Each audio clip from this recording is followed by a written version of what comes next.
10 musical terms in production that every music maker on the planet should know, especially for beginners. Let's get into it. Yo, what is up everybody? I am Legend and welcome to another episode of Track Out Tuesday, the Music Basics Edition. This is where I basically talk about all of the basics of music making for the average beginner to kind of get their journey started, the things that they should know, and blah, blah, blah, blah. That's a great way to explain the video. Blah, blah, blah, blah, blah.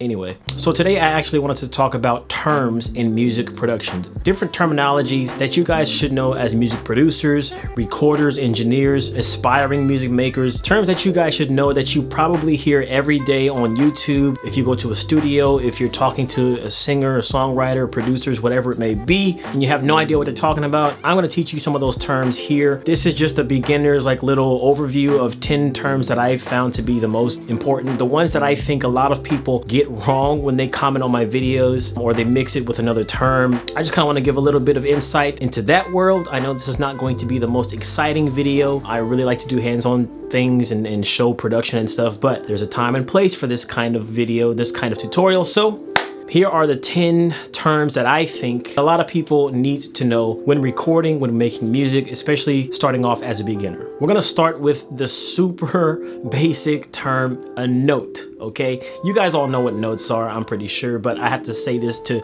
kind of go into the next terms that I'm gonna say. So basically, a note is a single tone of unchanging pitch. So la, that's a note. A C is a note. A B flat is a note. It's just a note. You guys know what notes are. Now, we're gonna go into number 2, which is a pitch. This is something that I really wanted to talk about because a lot of people on my auto-tuning video seem to have a problem with the way that I presented the video in saying that Travis Scott doesn't use auto-tune right. Let me explain what a pitch is. It is a term which refers to how high or how low a note is. It can also refer to the quality of a particular note. An example, a flat note is a note that comes in slightly below the intended note that you're trying to sing. So you're flat.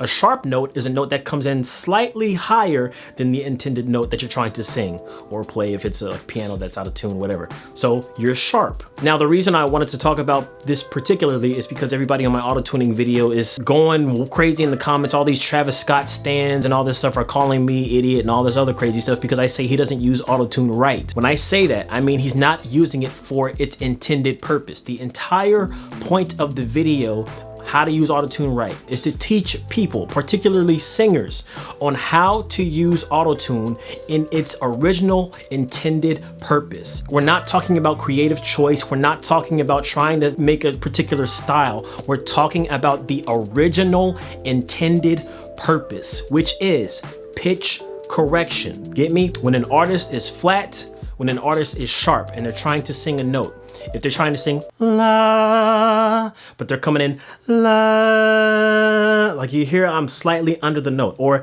la, that's the note, la, like I'm kind of sharp. You see what I'm saying? Auto-tune was originally meant for pitch correction, taking a slightly sharp, a slightly flat note and putting it on the correct, exact pitch that you're supposed to be on. When I made my auto-tune video, this is the only thing that I'm trying to explain. And I know I'm kind of going off on a tangent, but I just had to put that in this video because I was gonna make a totally separate video, but it's not worth it, you know? Now, a chord is a group of combined notes, typically 3 or more, as a basis of a harmony.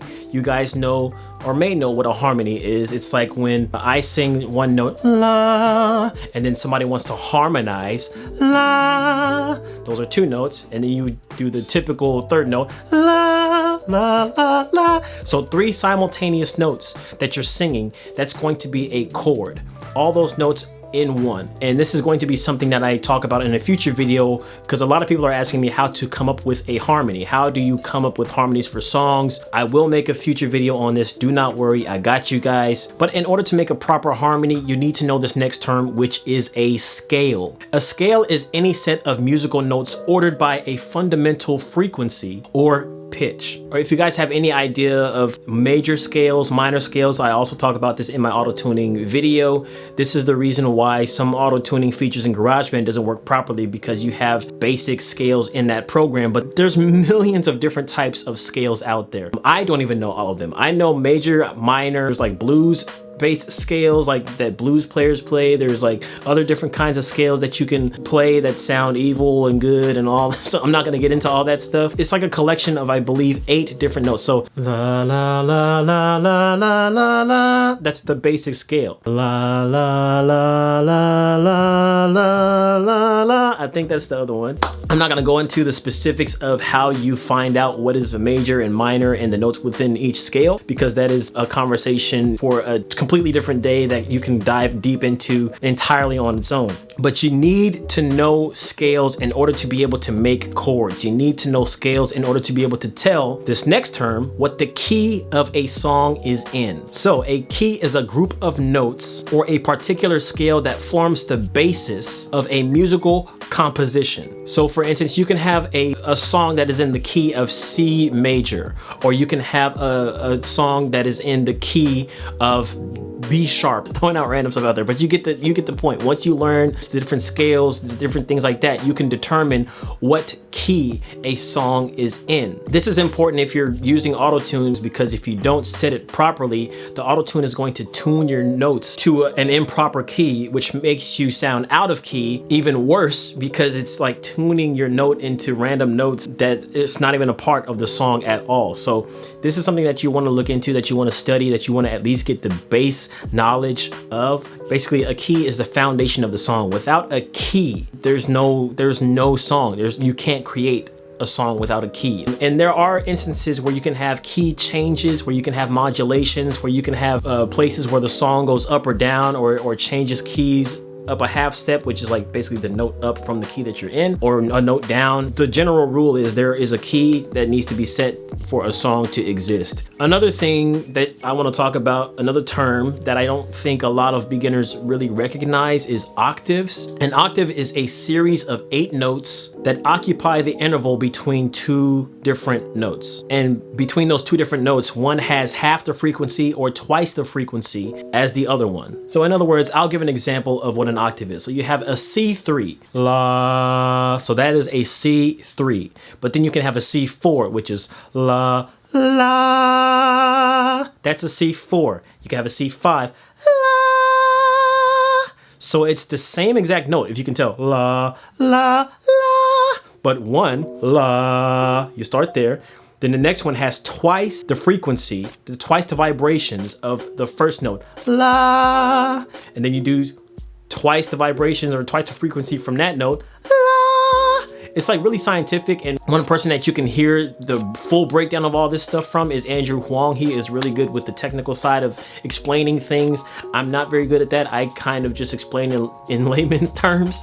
But if you are someone who wants to learn like for real, all the terms and what things mean and how exactly it works out, you can go check out Andrew Huang. He will be able to explain this much better than I can, but I just explain in the most basic way possible. I notice a lot of people say, yeah, if you just go up an octave, but what they're really trying to say is you go up a key. There is 2 different things. An octave is a different key, but it's not a different key, if that makes sense, because it's the same exact key. It's just a higher frequency of that key. So it's still a C. It's just a C that's in a higher register.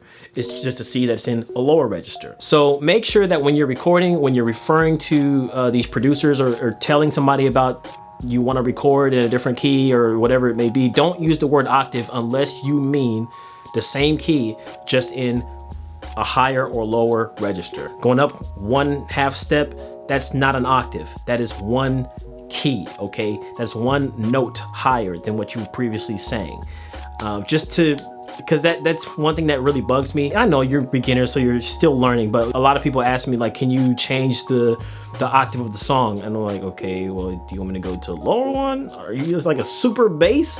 Or you want to go to a higher one and be singing like Mariah Carey, like, oh, just take it up 1 octave. And I'll take it up an octave and then be like, oh, that's way too high. Well, you said an octave, and that's 8 notes in a scale higher than where you were originally singing. What you're trying to say is, can you take it up a key? Just know the difference between the 2. Now, I recently mentioned just now a progression, a chord progression, and you guys may or may not know what a chord progression is, but it is exactly what the name sounds like, or what the name is in actual life. A progression is something that goes from one thing to another, you know?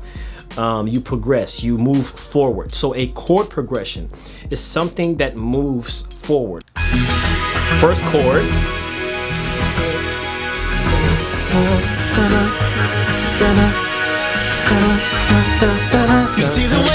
That's a chord progression. So you have the ba ba ba ba. That's the first chord. Ba ba ba ba ba. That's the second chord. That is considered a chord progression. You have more simple chord progressions, which is just like 2 progressions in a bar. Then you can have a chord progression that's like 5 progressions long. Just basically see a chord progression as a series of chords, a series of notes that push the song forward, that push a phrase forward in a song. Now, onto a recording side of things. So we talked a little bit about the music theory side, but like on a recording aspect, on a production aspect, when you're actually producing stuff. These are 3 different terms that I think everybody should know. And again, there are a million different things that I could have talked about in today's video, but I'd be here for hours and hours and hours, days and years and whatever, trying to teach you guys all the terms that you should know. But the very basic ones that I want to talk about that I often mention in this song, starting off with a track / a stem. So I talk to a lot of people in my emails about mixing and mastering because I get asked a lot if I do mixing and mastering. And one thing that I say when I tell my prices is it's going to be this price for 8 to 20 tracks or 5 to 10 tracks. And they think that I'm talking about songs. That's not the case. The first definition of a track that I want to say is to record. Some people say, hey, are you tracking today? Hey, can I track next Friday? When they say that, when they say it like that, they're using it as a verb. It's the action of recording. So sometimes people don't always say, can I record today? Can I record tomorrow? Are you recording anybody? Or they're talking about a song, but they're talking about recording. Then the most obvious definition of a track is a song, a beat, basically a finished, completed piece of musical composition. I think this is the most widely used definition of track, and that's okay, but just know that that's not the only definition. A track can also signify a single vocal or instrumental part within one song session. And this is where also the term stem comes into play.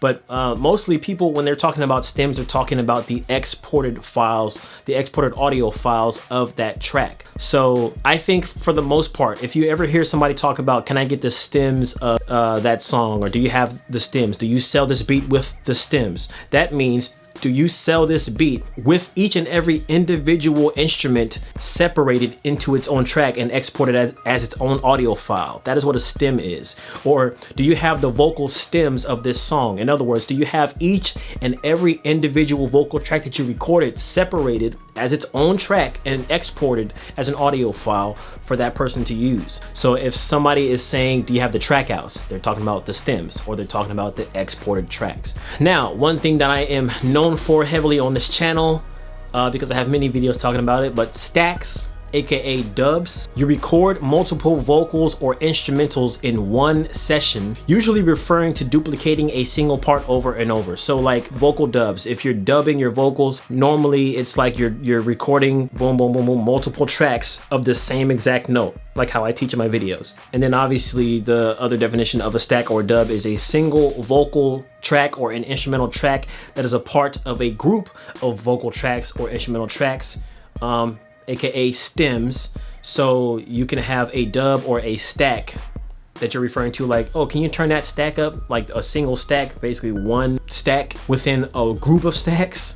This is getting so confusing, I swear. Maybe you understand, maybe not, but I think you guys get it for the most part because I have plenty of videos talking about this already. And then the last term that I want to talk about, clip or clipping, to clip something, or when something is clipping in a song. This is basically an audio file that is too loud, which often results in distortion of the audio file, whether it's vocal or instrumental, and it causes the program metering to go into the red. So when something is clipping, that means it's just way too loud. You need to turn it down. You need to turn down either the input, or you need to step back from the mic and sing softer, or whatever it may be. Make sure it's staying in the green. And one reason why this is important is because of dynamic range. In audio and in video, there is something called dynamic range, and basically what that means is you have both ends of the spectrum. You have the highs and the lows. You have the louds and the quiets. You have the lights and the darks. right? That is the dynamic range. In audio, for instance, if you have a piece of audio that is just, you're recording and it's just the waveform, you know, when you record something, it shows the visual representation of what you just recorded. If it is just a big square, a big blue square, or whatever program you're using, it's just a big giant blue thing and there is no up and down and hills and mountains, that means your audio is clipping. In other words, it's just entirely too loud, and no matter how much you turn it down, it's going to be distorted. You cannot get back the quiet parts, the softer parts of that audio, which means you have lost dynamic range in your audio. Just a quick little video. I know it was a very boring video. This is the music basics, and this is what we have to talk about, and I know a lot of people probably will learn from this. Leave a like, leave a comment down below if you have any questions or concerns. As far as this video, that is it, and thank you guys for watching. As always, stay legendary. Peace out.